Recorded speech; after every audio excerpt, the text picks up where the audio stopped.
ഉറച്ചു നിൽക്കണമെങ്കിൽ നീ എന്ത് ചെയ്യും? അതാ പൗലോസിനോട് പറയുന്നത്. നീ എന്ത് ചെയ്യണം? നീയോ ഇന്നവരോട് പഠിച്ചു എന്നോർക്കി ക്രിസ്തുയേശുവിനുള്ള വിശ്വാസത്തെ അതിനെ രക്ഷയ്ക്ക് ജ്ഞാനിയാക്കുവാൻ മതിയായ തിരുവെഴുത്തുകളെ. ഓക്കെ, താഴെയുള്ള വാക്യങ്ങളിൽ രണ്ട് സത്യങ്ങളാണ് പൗലോസ് ഇവിടെ അസാർട്ട് ചെയ്യുന്നത്. ഒന്ന്, the first one concerns its origin, where it comes from. താഴെ പറയുന്നുണ്ട് എല്ലാ തിരുവെഴുത്തും ദൈവശ്വാസ്യമാകയാൽ, God breathed, inspired by God. അപ്പൊ തിരുവെഴുത്തിന്റെ ഒറിജിൻ എവിടാ? ദൈവത്തിങ്കൽ നിന്ന്. നമ്പർ 1, അതിനെ കുറിച്ച് ഇപ്പൊ വിശദീകരിക്കാൻ സമയമില്ല. 2, ഈ തിരുവെഴുത്ത് പ്രയോജനമുള്ളതാണ്. And its purpose, what it is intended for. എന്തിനു വേണ്ടിയിട്ടാണ് ഇത് ഇന്റന്റ് ചെയ്തത്? വളരെ പ്രസക്തമാകുന്ന ഒരു വാക്യഭാഗം. 2-3 മിനിറ്റുകൾക്കുള്ളിൽ ഞാൻ അവസാനിപ്പിക്കാം. ദയവായിട്ട് പ്ലീസ് ബെയർ വിത്ത് മീ. ഒന്ന്, ഇത് ദൈവാശ്വാസമാണ്. ഇതിന്റെ ഒറിജിൻ ദൈവത്തിങ്കൽ നിന്ന്. 2, ഇതിന്റെ ഇന്റൻഷൻ, ഇതിന്റെ പർപ്പസ് എന്താ? ഇത് വളരെ പ്രോഫിറ്റബിൾ ആണ്, പ്രയോജനമാണ്. എന്തിനാണ് ഇത് പ്രയോജനപ്പെടുന്നത്? ഒന്നാമത്, നിന്നെ ഇത് രക്ഷയ്ക്ക് ജ്ഞാനിയാക്കുന്നതായി തിരുവെഴുത്ത്.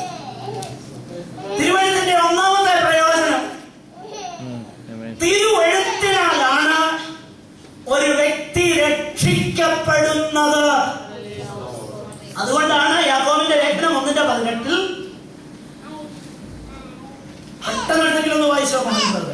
അവന്റെ സൃഷ്ടികളിൽ ഒരുവിധം ആദ്യഫലമാവേണ്ടത് അവൻ തന്റെ ഇഷ്ടം ഹേതുവായി സത്യത്തിന്റെ വചനത്താൽ നമ്മെ ജനിപ്പിച്ചിരിക്കുന്നു. സത്യത്തിന്റെ വചനത്താൽ നമ്മളെ എന്ത് ചെയ്തിരിക്കുന്നു? ജനിപ്പിച്ചിരിക്കുന്നു. അപ്പൊ വീണ്ടും ജനന അനുഭവം, രക്ഷ നടക്കുന്നത് എന്തിന്റെ അടിസ്ഥാനത്തിലാണ്? തിരുവെഴുത്തിനാണ്. So it is a handbook about salvation. മനുഷ്യന്റെ പാപം, മനുഷ്യന്റെ സൃഷ്ടി, മനുഷ്യന്റെ പാപം, വീഴ്ച, മനുഷ്യൻ ദൈവത്തോട് റിബൽ ചെയ്ത് നിൽക്കുന്നത്, എങ്കിലും ദൈവത്തിന് മനുഷ്യനോടുള്ള സ്നേഹം, ദൈവം ഒരു ജാതിയെ തെരഞ്ഞെടുക്കുന്നു മിശിഹായെ ഭൂമിയിലേക്ക് കൊണ്ടുവരുവാൻ. കാലസമ്പൂർണ്ണത വന്നപ്പോൾ മിശിഹ വന്ന് പിറന്നു. മിശിഹ ലോകത്തിന്റെ പാപത്തെ ചുമന്നുകൊണ്ട് ആ കാൽവരി ക്രൂശിൽ യാഗമായി. ആകയാൽ ആകാശത്തിന്റെ കീഴെ ഭൂമിക്ക് മീതെ യേശു ഒഴികെ ഒരു നാമവുമില്ല. അപ്പോൾ യേശുവിങ്കലേക്കാണ് ഈ തിരുവെഴുത്ത് ഫോക്കസ് ചെയ്യുന്നത്. രക്ഷയ്ക്ക് ജ്ഞാനിയാക്കുവാൻ മതിയായ തിരുവെഴുത്ത്. അപ്പൊ കർത്താവിന്റെ യുണീക്നെസ് എന്തുവാ? അവന്റെ യുണീക്നെസ്, അവൻ നമ്മുടെ പനി ഭേദമാക്കുമെന്നുള്ളതല്ല. കർത്താവ് ഹീലർ ആകട്ടോ, ഞാനത് വിശ്വസിക്കുകയും അനുഭവിക്കുകയും ചെയ്യുന്ന വ്യക്തിയാണ്. എന്നാൽ അതല്ല യേശുവിന്റെ യുണീക്നെസ്. യേശുവിന്റെ നിസ്തുലത അതല്ല. യേശുവിന്റെ നിസ്തുലത എന്ത്? മറ്റാർക്കുമില്ലാത്ത ക്രിസ്തേശുവിന്റെ സവിശേഷത എന്ത്? മറ്റാർക്കുമില്ലാത്ത ക്രിസ്തേശുവിന്റെ സവിശേഷത, അവൻ മാത്രം രക്ഷകനായിരിക്കുന്നു എന്നുള്ളതാണ്. ഞാൻ തന്നെ വഴിയും സത്യവും ജീവനുമാകുന്നു. എന്റെ പ്രിയരെ, അതിനു വേണ്ടിയിട്ടല്ല ഇങ്ങോട്ട് വരേണ്ട കാര്യമൊന്നുമില്ല, ഈ കഷ്ടപ്പെടേണ്ട കാര്യമൊന്നുമില്ല. മറ്റു പലതിനുമാണ് നമ്മുടെ ലക്ഷ്യമെങ്കിൽ ഇന്നും പനി സുഖപ്പെടുത്തുന്നതും മക്കളെ പരീക്ഷയിൽ ജയിപ്പിക്കുന്നതും വർഷങ്ങൾ കഴിഞ്ഞിട്ട് ഇതാ ഇപ്പോഴും വിഷയം. ഇതിനാണ് യേശുവെങ്കിൽ അതിന് ഇങ്ങോട്ട് വരണ്ട. ഞാൻ പറയാം, അതിനേക്കാൾ എത്ര നല്ല സ്ഥലങ്ങളുണ്ട്. ഞങ്ങളുടെ അടുത്ത് ഒരു കുഞ്ഞിന്റെ പേര് സായിമോൻ എന്ന. കാരണം എന്നറിയാം, കുറച്ചു നാളായിട്ട് മക്കളില്ലായിരുന്നു. സായിബാബയുടെ അടുത്ത് പുട്ടവർത്തിയിൽ പോയി ഉപാസന ചെയ്തു, മക്കളുണ്ടായി. എന്റെ പ്രിയരെ, ഇതിനു വേണ്ടിയിട്ടൊന്നും ആരും യേശുവിന്റെ അടുക്കൽ വരണ്ട.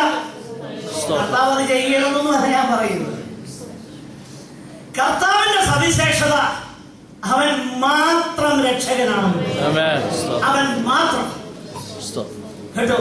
അല്ലാതെ ഇന്ന് കേൾക്കുന്നത് പോലെയുള്ള കാര്യം ഞാൻ ആരോടെങ്കിലും സുവിശേഷം പറയുമ്പോൾ കർത്താവ് നമ്മെ സൗഖ്യമാക്കുമെന്നൊന്നും പറയുന്നതിനോടൊന്നും തെറ്റൊന്നുമല്ല. പക്ഷെങ്കിൽ അത് എല്ലായിടത്തും വില പോവുകയെന്നുള്ളത് നമ്മൾ മനസ്സിലാക്കണം കേട്ടോ. എല്ലായിടത്തും ഒന്നും വില പോവില്ല. കാര്യം എന്താണെന്നറിയുമോ? We are so confident about when we share gospel with an unhappy pagan. But when we come across a happy pagan, we are in trouble. ഞാൻ പറയാം കാരണം എന്താ? എന്റെ ഒരു അനുഭവം ഞാൻ പറയാം. സമയം പോവുകയാണ്. ദയവായിട്ട് എന്റെ കൂടെ പ്ലീസ് ബെയർ വിത്ത് മീ. ഈ വിഷയം ഒന്ന് തീർത്തിട്ട് പോകാൻ പ്ലീസ് ബെയർ വിത്ത് മീ. നിങ്ങൾ ഒരിക്കല് നാട്ടിൽ നിന്ന് ബോംബെയിലേക്ക് യാത്ര ചെയ്യുക. ട്രെയിനെ യാത്ര ചെയ്തപ്പം ആ കമ്പാർട്ട്മെന്റ് നിറയെ ഒരു പ്രത്യേക ഗ്രൂപ്പുകാർ. അവരെ ഞാൻ ഒന്ന് ആദ്യമായിട്ട് കാണുന്നത് വെള്ളവസ്ത്രമൊക്കെ ധരിച്ച് കുറെ പേര് കയറി, വളരെ പോളിഷ്ഡ് ആയിട്ടുള്ള നല്ല സിവിലൈസ്ഡ് ആയിട്ടുള്ള ആൾക്കാർ. അവരുടെ സംസാരമൊക്കെ കേട്ടാൽ നമുക്ക് ഭയങ്കര സന്തോഷം. അവര് ഹിന്ദുയിസത്തിലെ ഒരു പുതിയ സെക്ട്, അത്ര പുതിയതല്ല, ബ്രഹ്മകുമാരി സെക്ട്, അതിനെ കുറിച്ച് കേട്ടിട്ടുണ്ടോ? അവരുടെ സവിശേഷത അവർ വിഗ്രഹാരാധികളല്ലെന്നുള്ളത്. മറ്റൊരു സവിശേഷത അവർ ഏക ദൈവത്തെ വിശ്വസിക്കുന്നവരാണെന്നുള്ളത്. ഹിന്ദുയിസത്തിലൂടെ ബ്രഹ്മകുമാരി സെക്ട്. ഇവരുമായിട്ട് ഞാൻ സംസാരിച്ചപ്പോ തന്നെ ആദ്യമേ എന്നോട് പറഞ്ഞു, നിങ്ങളെ ഞങ്ങൾക്ക് വലിയ ഇഷ്ടമല്ല പെന്തക്കോസ്തുകാരെ. കനകാംബരൻ എന്ന് പറയുന്ന ആ പ്രിയപ്പെട്ടവൻ എന്നോട് പറയുക, നിങ്ങളെ ഞങ്ങൾക്ക് വലിയ ഇഷ്ടമാണ്. കാരണം നിങ്ങള് സ്വർഗരാജ്യത്തിൽ നിന്ന് അത്ര അകലെയൊന്നുമല്ല, കുറെ അടുത്താ. അതുകൊണ്ട് നിങ്ങളെ ഭയങ്കര ഇഷ്ടം. എന്നിട്ട് അദ്ദേഹം ഒത്തിരി കാര്യങ്ങൾ പറഞ്ഞു. ഞാൻ അവരുമായിട്ട് സുവിശേഷം ഷെയർ ചെയ്യും.